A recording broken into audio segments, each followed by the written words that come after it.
take this one. Well, yeah, she's off it. You can't just do it all. Too much effort. I can't pull all the way. Can't do everything. Yeah. I've got beef jerky stuck in my throat. You're just gonna have to work through it. I'm sorry. Is it stuck in your teeth? It's like Her my throat. throat. Oh god.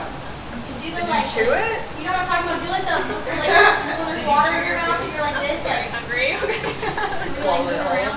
It's in my throat though. Yeah, but it like Gargle. yeah that.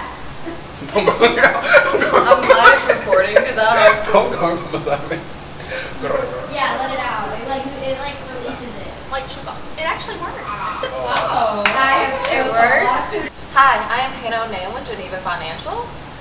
And I'm Kayla Bunch with Lifestyle National, and we're here with Tamron Manning.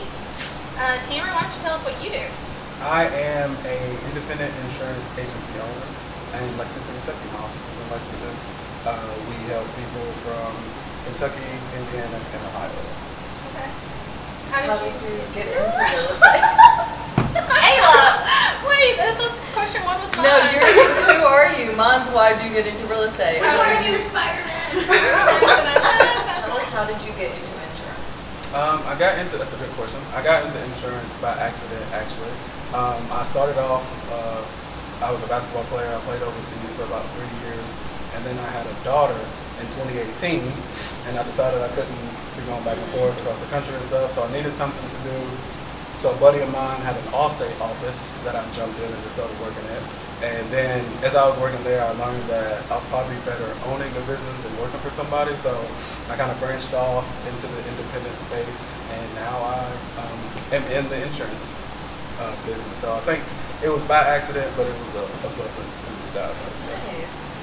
Where did you play for? I lived in Ireland for 3 years, so I played for one of the national teams there. Nice. Was it Okay. Ireland? And I can't do the accent. What? don't do it. I knew it was coming. I knew it was I don't even coming. know an Irish accent. They like butter. They like beer. You don't they like butter? So do I. I might be Irish. Maybe, I don't know. But yeah, that's the origin story of how I jumped into the insurance industry. It's a total accident. Do you dislike working under people, or you just like being your own boss? Like, what was the transition there? Like, how did you? I don't dislike working for people because I would say I played on the team all my life, so I'm pretty coachable. It was just the fact that I wanted to kind of do things a little differently than the agency owner at Allstate wanted to do things. So we bumped heads a little bit with that and had some marketing ideas that you can't do under an Allstate umbrella because they have some rules. So I was like, maybe it'd just be best if I do it on my own and do it how I perceive it work. Structure. Yeah. I had a structure in mind and I thought it would work, and it's been working so far. So I see you do the reels on Instagram. yeah, I'm a Reels guy. I think the reach on the Reels are It's so insane. weird. Yeah, the Yeah, algorithm yeah. is weird. It's like It's like organic traffic. And it People, just- yes, it's we try to jump on that shit too. so get on Reels. So yeah, if anybody wants some marketing advice, Reels are important. Yeah, I agree. Would you say I'm a marketing real is like one of your biggest like pushes to do right now, like online? Yeah, I think marketing online is huge because like we're talking about the Reels, super organic and free. Like I had 15,000 views on one video. That was just pretty simple, but it's just it gets seen by so many people. So the brand outreach has been there. I do a lot of Facebook stuff. So yeah, I'm real heavy marketing. Any free type of marketing I Social can do. media. Yeah, super I big on it.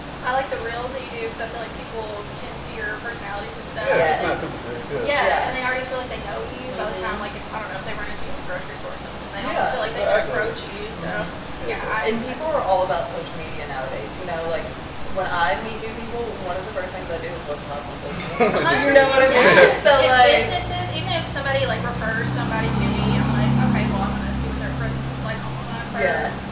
And and that's just see been who would big. buy it, yeah. That's been big for me. Is just like having a presence online. So for clients that come to me or referred, they can look at the stuff that I posted or look at the kind of stuff and kind of look at me like, oh, he knows what he's talking about. Even if I don't, they Yeah. still kind of perceive that it you know gives what you're them talking about like, because it's like the new in-person feel because in person, like after COVID kind of stopped, you know, so it gives people that like person like touch for it. I feel like. so I would advise it. Marketing on social media, 100%. Is your degree in marketing, or it's just like a hobby, passion type thing? That's a great question because I actually got my MBA in marketing while I was in Ireland. So I went to Dublin Business School in It's downtown. cool. So they paid for me to get my MBA, and I just happened to get it on accident. I didn't really want to get it, but I needed something to do because we would only practice for like 2 hours, and I was in Ireland for the rest of the day, so I didn't know what to do. So I got my MBA in marketing. So yeah, it's kind of been my claim to how to get business right now. Yeah. So, Do you like psychology? I have to ask because I feel like there's so much psychology in marketing.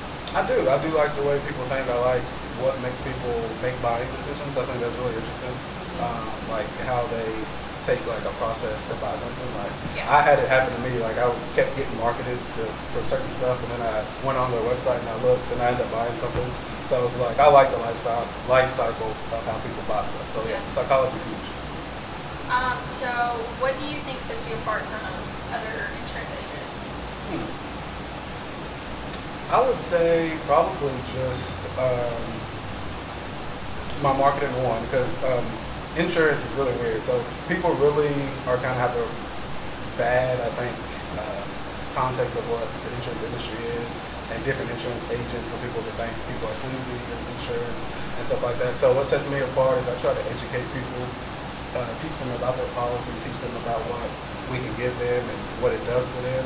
So I think that's the biggest thing that sets me apart. And a lot of the people that I write, I'm their age. I think that's so cool. A lot of people think insurance agents are like super old, or just like old and gray at their desk or whatever. Yeah. So that's a real big shift. It's like people want to do business with people that kind of have the same They mindset. can connect with. Yeah. I feel like we get a lot of that in like just the whole industry as it is. Yeah, I mean, like your all's group, I feel like the Triple Bs have like that feel. It's like you all are around the same age, doing the same things, and we have a new hungry for buying business. generation, so it's nice that they have, people that they can, relate to more. Yeah. So that's I the think big thing. I think like old sales tactics just don't work. They're anymore. not Like the as- consumer is so much more It's switching. educated. Yeah. Maybe It's so that's easy to also- look people up and stuff nowadays, Exactly. or Google something, or find someone new. Yeah. So I think cold calling and all to that know, stuff. like, and trust whoever they're working with is like super important. Oh, yeah. So, 100%. I'm with you on that. yeah. What if you had to choose? What do you think your legacy would be long term? What impact do you want to have on the earth? I think the biggest thing that I want to impact is just like other athletes. I think that it's hard for us to transition into the working field. I mean, I don't want to make it sound like we were in the army or anything, but it's tough because like I didn't have a real job until I was like 24 when I got out of playing basketball, because you're doing something for so long and you're so focused on making it to School where you and can go that, to. So we didn't have the opportunity to like work at a restaurant while we went to high school and stuff like that. So we just never were in the working field. So once like basketball stops or whatever sport you play stops, that transition to what's next. I think that's what I'm trying to push the kids. I actually coach at our high school in Scott County at Great Crossing.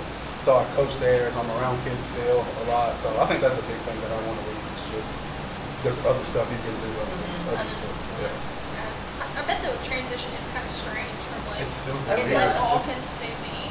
It's the weirdest thing. I was That's your whole life, and then now it's like, where Like, where what do do you I do? go now? Yeah, like what do I I do now? Yeah, What I didn't interests know me? like taxes. Like we didn't know because luckily overseas there's no taxes involved in your income. So I didn't know what like FICA taxes, all that stuff was. Yeah, there's no Yeah. taxes. I didn't have to do anything like that. So it was just a lot that came at me when I stopped playing, and I feel like a lot of people go through that. And I feel like the sports industry should have like transition periods for Oh that. my You God. know what I mean? Like I feel College like there should should be have, something that's like in place for like athletes after the fact to. It's like Because it is. It's like a different world. You know. It's a totally different world. So that's my biggest legacy on the league, was just teach them that you don't have to.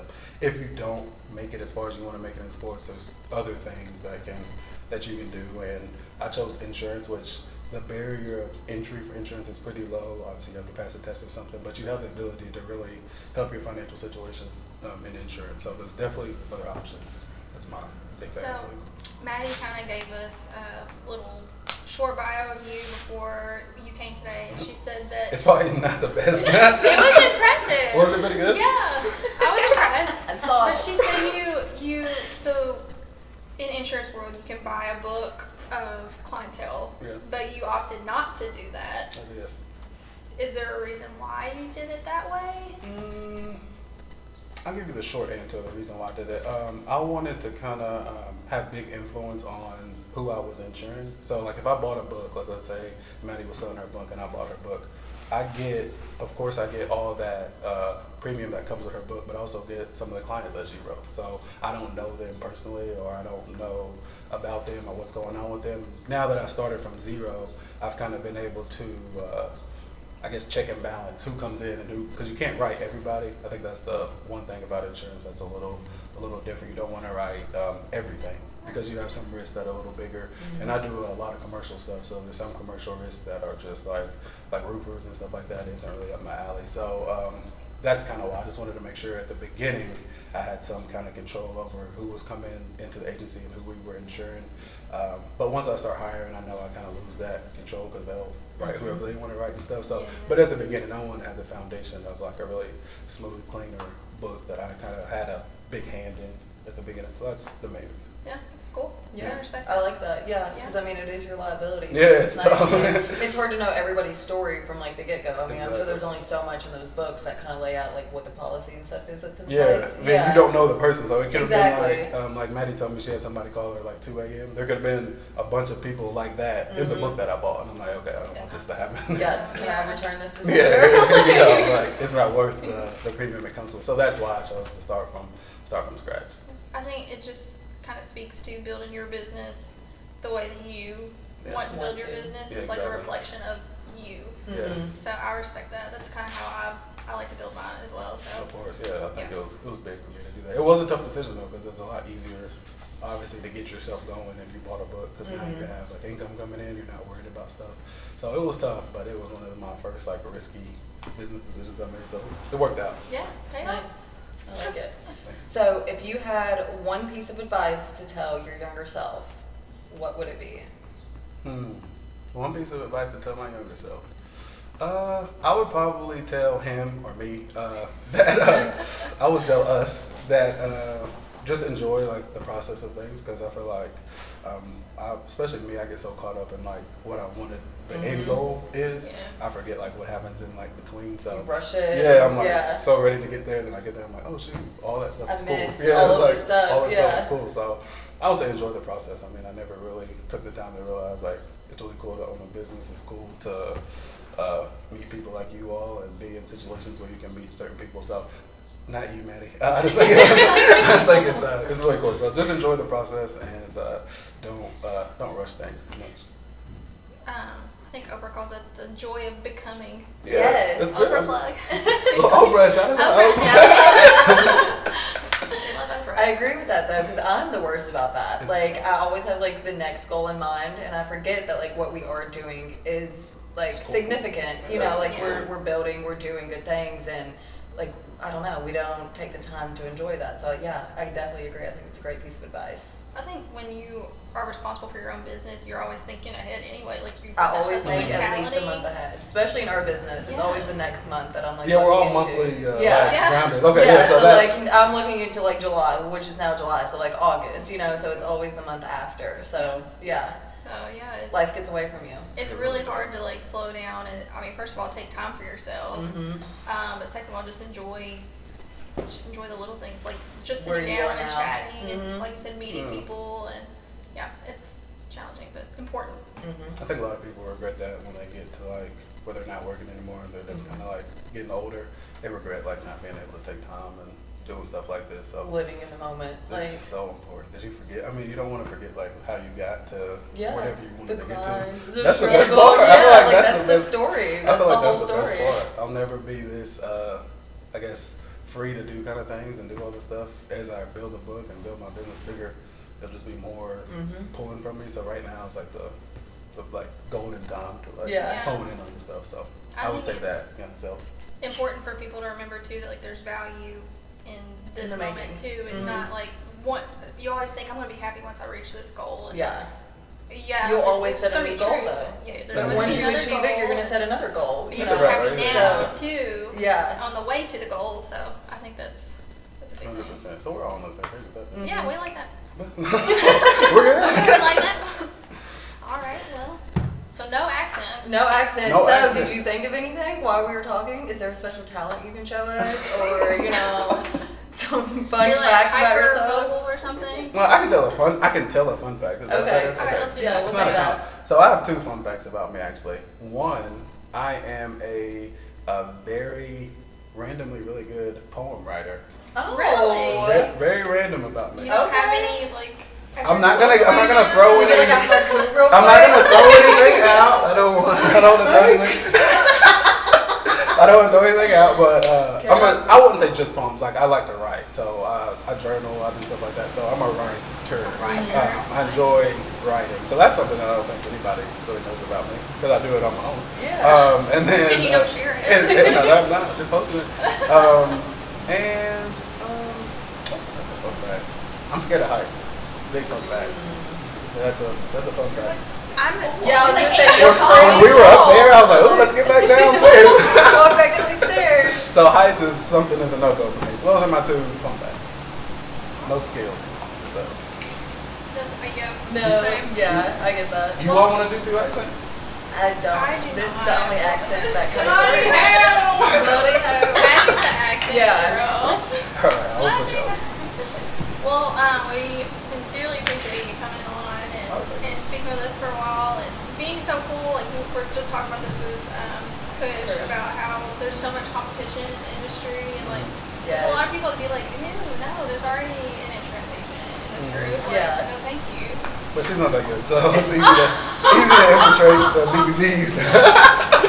Yeah, I'm just saying, come on through. There's only one, Maddie Styles.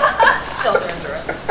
Shelter insurance. Some days she's amazing, some days she's subpar, but she's Get out of consistent. here. Well, anywho, only one Maddie, only one Tamron. But yeah, Thank you all. Only one BBB. only one BBB. Bunch of BBBs. Thank you for drinking bourbon with us. Oh, thank you. I should have a bottle somewhere around here. Oh. Ooh. We'll have to get cut.